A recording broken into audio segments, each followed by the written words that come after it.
Gelmişim Jale Hanım'ın stüdyasında güzelleşmeye gördüğümüz kimi. Jale Hanım da deyir ki sizin en sevdiğim mahnı Gül Mənimdir. He Jale Hanım?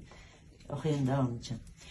O şenlikte, bu şenlikte şirin şirin dil benimdi. Şirin şirin dil benimdi, benimdi. Ötme baykuş çemende, çemenlikte, çemenlikte. Ben bülbülüm gül, benimdi gül, benimdi gül, benim. Ben bülbülüm gül, benimdi gül, benimdi.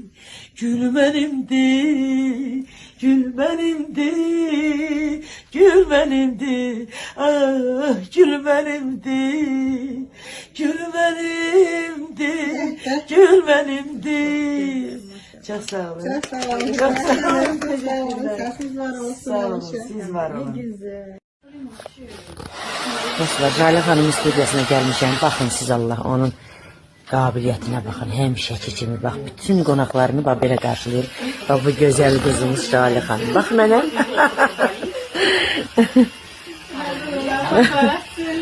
Mürəbbiyə bakın, hələ mürəbbiyə. Pişi pişirin özü kimi. Gül çiçeklere bakın. Güzelim.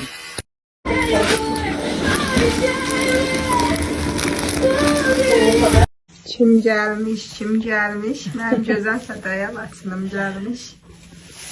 Güzelliğine güzellik. Ben güzelleşmeye gelmişim. Saçlarım ağarıp geldim ki Jale Hanım beni güzelleştirsin. Öz güzelliğinden bana da versin. Sen işi güzelsin. Güzel gününüz olsun.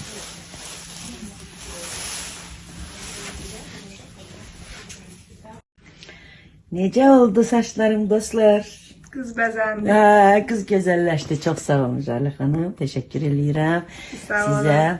Aziz hanımlar siz de buyurun gelin Jale stüdyoya peşəkar Jale Hanım'ın böyle güzel el işlerinden bəhrələnin. Çok sağ olun. Sağ olun.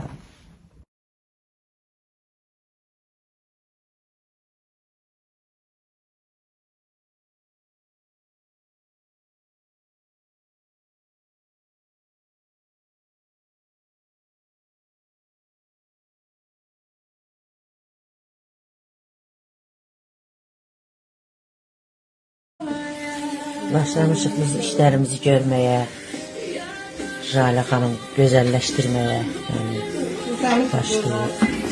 Öz saçlarını da kestirip. Ama yaraşır, uzun da yaraşır. Kısa da, gözele her şey yaraşır.